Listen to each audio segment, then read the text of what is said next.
Welcome to Recovery, the Whole Enchilada, a podcast dedicated to exploring the many layers of healing and growth within the recovery community.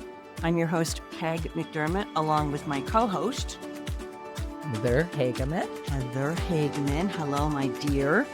Hello. And together we share conversations that honor the complete recovery experience. And today's topic and conversation is going to be around upcoming holidays and planning for those and planning for inevitable, not always, sometimes family challenges and how we've dealt with them, self-care, and stress management around the holidays. So how's that sound, Heather?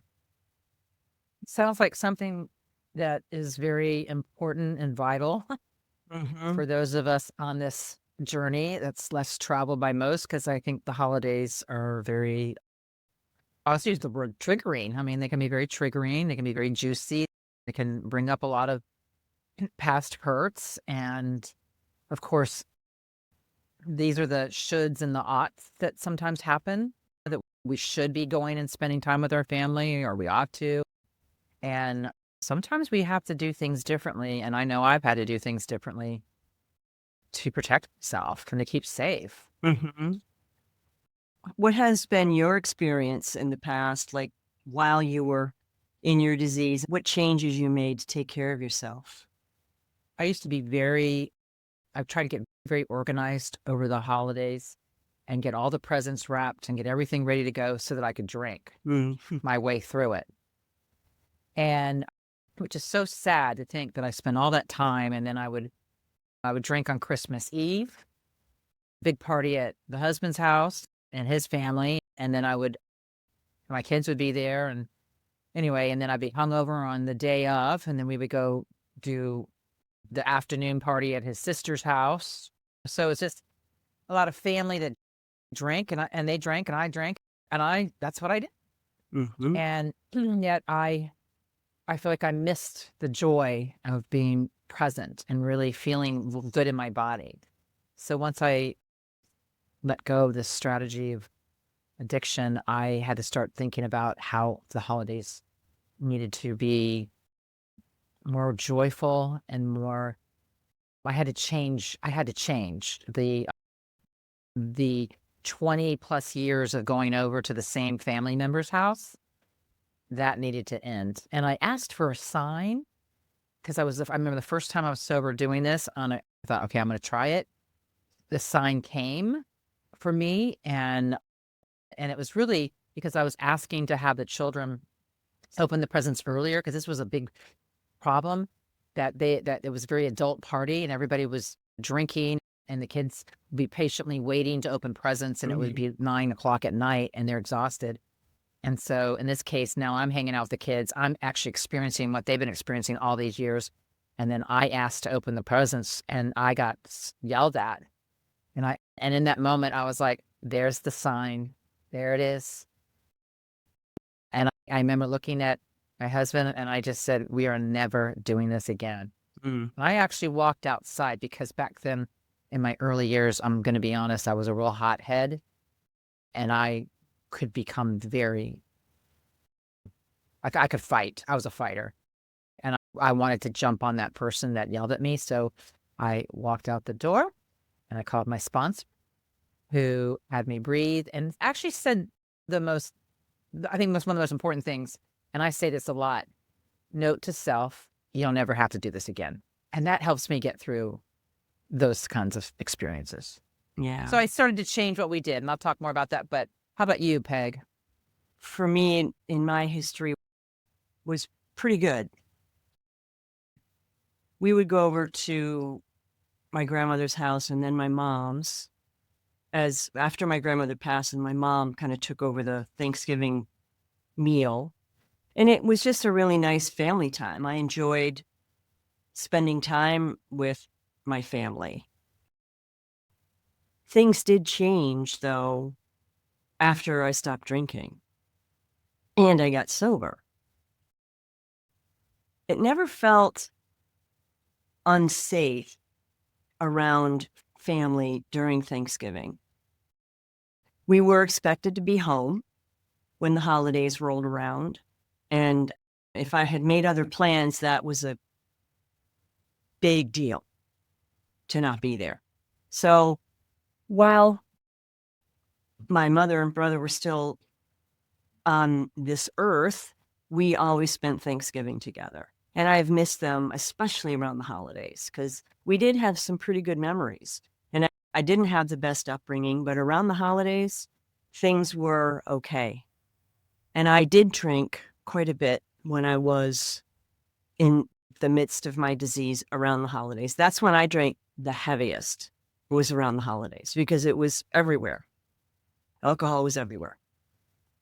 I had to learn how to behave differently. I went in not expecting things to be super different in terms of some of the dysfunctional behaviors that I saw that were just a normal part of our family dynamic, holiday or not. And I had to work with my mentor and sponsor ahead of time. I need to have a strategy. And I need to have a strategy around boundaries. I need to have a strategy around an exit, when I should exit, if I should exit, when will I know it's time to exit? How will I know I'm being triggered? Because sometimes I'm not even aware of it. Because I was so used to going into that mode around family that I never really knew any other way to be other than dysregulated.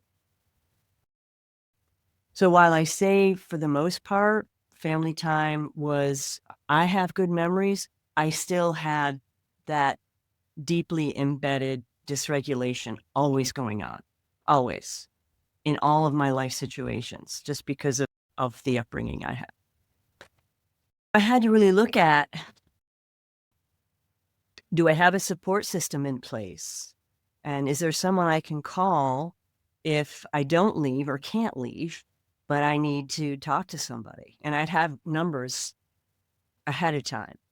I don't need to go into that much preparation today because I feel pretty confident that I can take care of myself around anything that I feel is toxic. Thankfully, that doesn't happen very often, but I think it's important to have, I had to keep my expectations in check and not expect it. Just because I'm changing doesn't mean my family's going to change. But I did notice a lot more dysfunctional behavior that I was kind of more of an observer. And I thought, oh, how have I not ever noticed that before? How have I ever not noticed how disrespectful we can be to one another? Or those, again, those family roles and rules. So it wasn't all healing. I was there because I love my family, yes. For the most part, it was pleasant. And at the same time, it could still be challenging. Yeah, I went right to Christmas. Again, I think this is what always makes me sad because this was dinner at, I think, my husband's brother's house, and just always wonderful food and beautiful. They really did great with the food and the hors d'oeuvres and all that fun stuff. And the alcohol just was perfectly paired with everything. Very foodie, very elegant experience. But for someone like me, but I think I was at the point, and what was sad for me is the kids and even the teen kids of the people, they were always like waiting for dinner. Like it was always this long happy hour going on.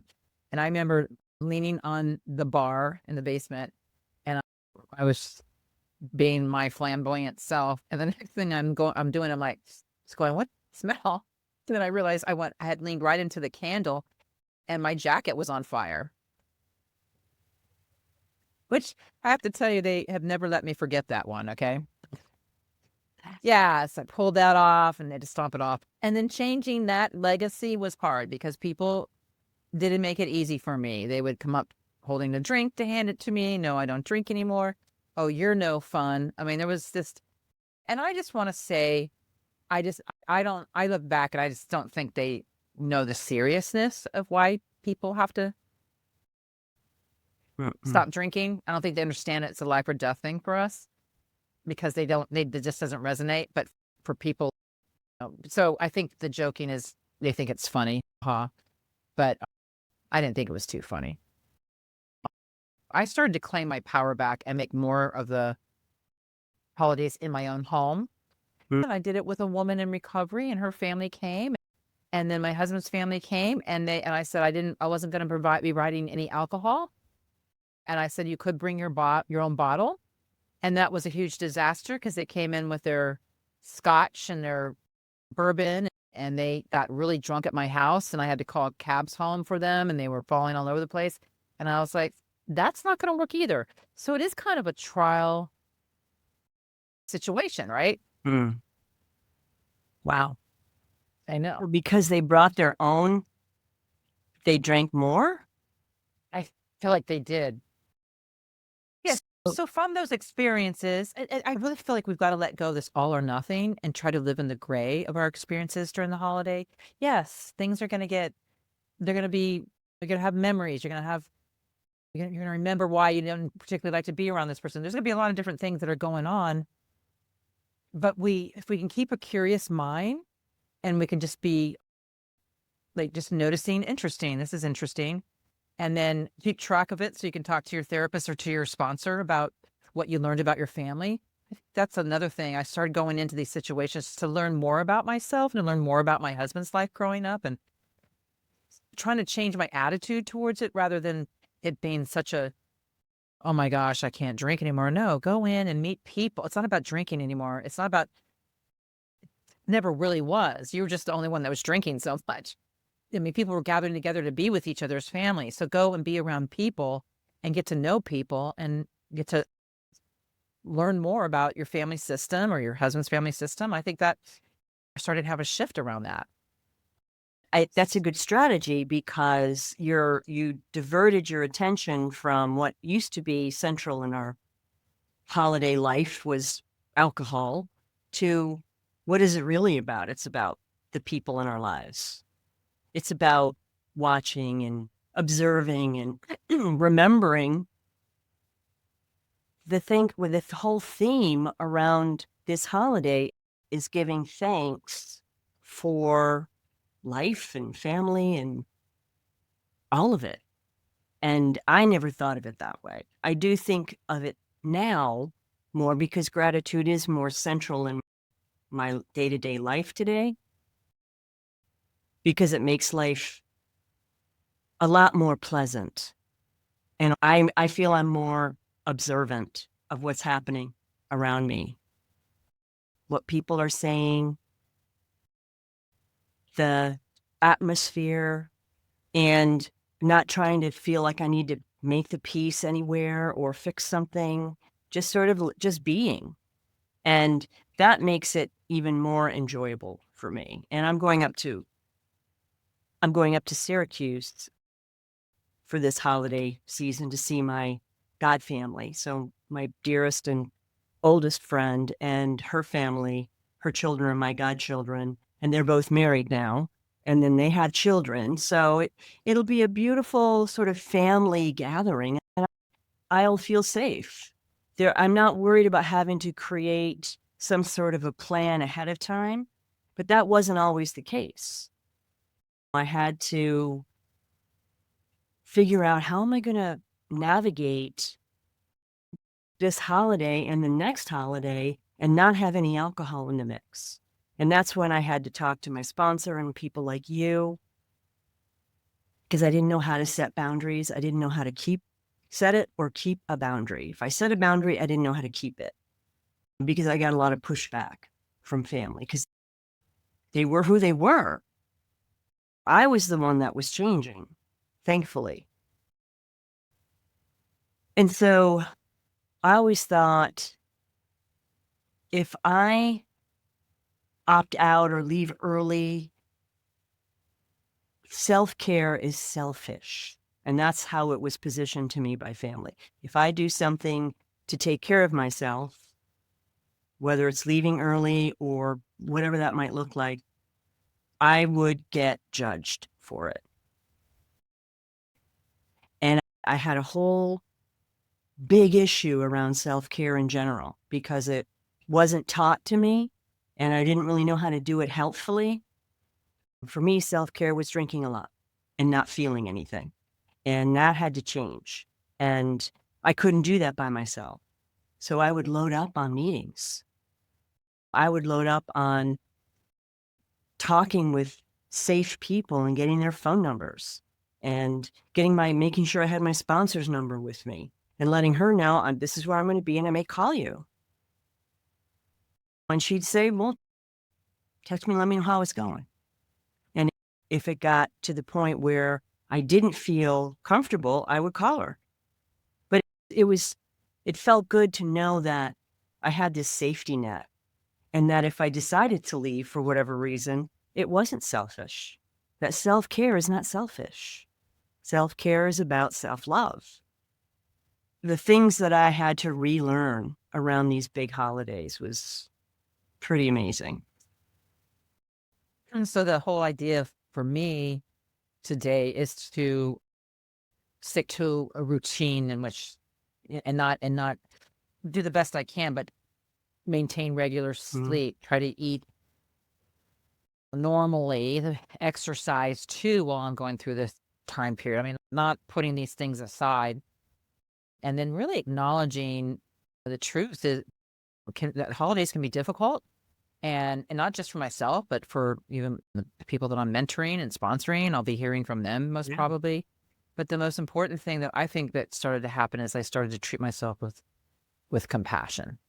And as I began as a sober woman to create new traditions, that's what happened. That's how things changed. So that today, when it's so funny because I was kind of very pushy on really making my children be here, my adult children be here at the holidays. They had to come home, they had to be with me. And now that they have partners and now there's children and now there's dogs and there's all this, it's just too much. It's just too much for me. And nervous. My peace, my nervous system, right? So this year we have a new situation. My daughter's having a baby, and so she's almost ready to have the baby in a couple weeks. And I was like, you stay. She's 2 hours away. You stay there. Let your brother and his girlfriend come here. So each year it can get better, less stress. And then the next day, the angels around us will drive back. We'll drive to see her on 95, which could be unbelievable, but we will go and see her and my grandson. So the thing is, it's just being able to flow. We just keep with the focus that the spirit of the season is connection and creating new memories. Mm-hmm. And it's about being around the people you love but also not losing, like I tend to lose my way sometimes because I get so tempted by the sugar. And that can be really difficult because the next thing you know, I'll be chomping on candy canes and breaking a tooth. So it's just not good for me. No. But we will work on that, hopefully, because I haven't been able to get it right yet. So do you give yourself a little bit of a reprieve? Like we have a hard time doing things in moderation, right? But now, are you able to have a little, or is it like, no, I can't have anything? I'm working on that. I'm working on that. We could do a whole talk on how sugar is such an addictive substance. Well, it really is. And they say it lights up parts of our brain when you do cocaine. I mean, it is, and heroin. I mean, it is that strong of a dopamine rush, the sugar. So I will resign myself to the saying, well, yes, I could have some, but can I control it? This is the hard part for me. And I do for a while, and then I just snap. And the next thing I know, I'm eating candy canes with my grandson sitting on the couch, and we're just pulling them off the tree. The little kid in me comes out. Yes. And that's the thing is like, are we kind of honoring that little kid by saying, hey, let's have one and enjoy whatever it is that we're watching or doing with the family. That's not easy for us. More is better. That's what my mind tells me. More is better. I want 2 pieces of pumpkin pie. And I don't have the sugar issue, although I was showing you my gummy bears that I was eating earlier, because that is one of my weaknesses is gummy bears. But I think too, what I've noticed is that it's more of an attitude. I had to really change my attitude around what does this holiday really mean? And looking around the people that I love and this time of year, and I can turn it into a cluster, or I can make it a lovely memory. And it's my choice. And the stress can be a very real issue. And so when we're in the middle of a gathering, a holiday gathering, and we're starting to feel that stress come up, what do we do? Do we do some deep breathing? Do we excuse ourselves and maybe go into the next room and just take a minute, go outside and make a phone call? Like, how have you handled that stress in the past? Well, I learned right from the get-go, and this is for any of you that are listening today that are kind of maybe this is your first year for the holidays, staying close to the rooms, staying close to maybe even bringing a sober buddy with you to a party. Most of all, the first thing is to always have an exit strategy. I think that is probably one of the most important things, that you can drive yourself and you can leave with yourself. Really look at invitations with another pair of eyes on it to see if you do really need to go to that party. Is that really going to be supporting your emotional sobriety? Because that's where we can really get hit, right? I think also learning to maybe work with your sponsor or work with somebody or a mentor or a good friend is to practice refusal, practicing refusal skills. Rehearse polite but firm ways to decline offers of alcohol, or just you could say no thank you, I'm good, or I'm focusing on my health right now. I mean, how do you, because that's a big one. That is a big one. And I will never forget this. There's a party down the end of my street here, and I don't know, for the reason that guy he wanted to have a drink with me so bad. So when I walked into his house with my husband, all the neighbors, he came right up to me and put a drink in my hand. My hand. Like, there's no way that I could pull it. So I have this drink in my hand, and my husband was standing right there. Thank goodness, bless his little sweetheart. Is that we were talking, and the guy walked away, and Joe just nicely took the drink out of my hand. He took the drink, and then he went to find me something else to give to me. Now, the guy was watching the whole thing, unbeknownst to me. Interesting. So then he comes up, and he goes, "What, you don't drink?" And this was one of those moments, and I get a little fiery. I could have been more polite, and I could have said, "I don't drink." Instead, I said, "No, I don't drink because I'm an alcoholic in recovery."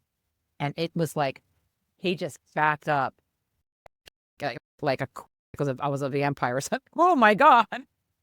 Normally I don't come out of anonymity, but in that moment, I thought I would just spell it out for this person. I'm not recommending that you just saying sometimes we have to be honest like that.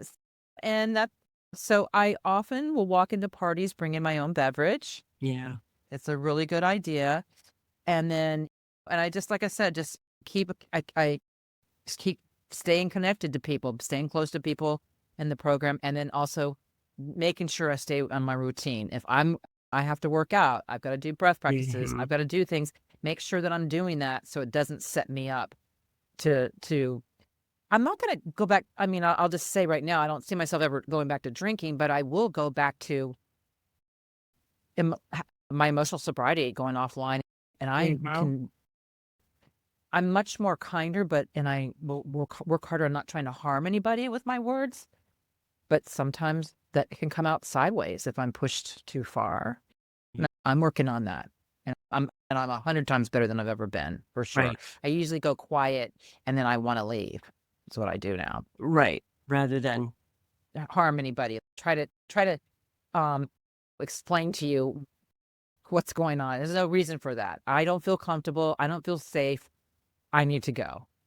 And they're not going to change anyway. Right. No matter what you say to them, it's not going to change whatever it is that they're doing, but you can change. And I think you're right about having the routine.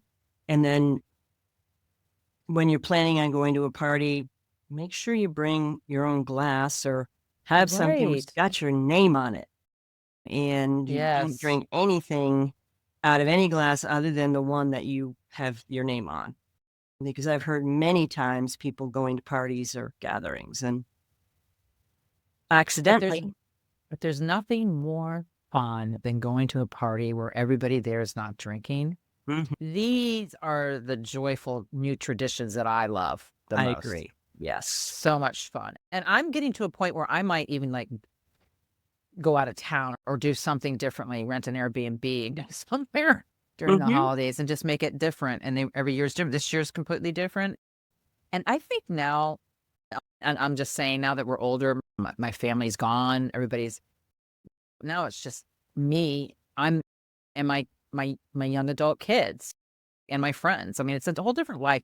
And so it's just a reminder, don't give up before the miracle happens. Don't give up before life changes. Nothing stays the same. And the stronger you get, the more you will really covet your holidays and make them the best holidays of fun for you and for the people you love. Agreed. And you do have power. You're not disempowered around this time of year. You can take care of yourself. You can have an exit strategy. You can have a support system ready. You've changed. The folks around you may not have changed, but you know how to take care of yourself today. We don't have the old coping mechanisms so that we can numb out and not feel when we're triggered. It's like we now know we have other tools that we can take care of ourselves with.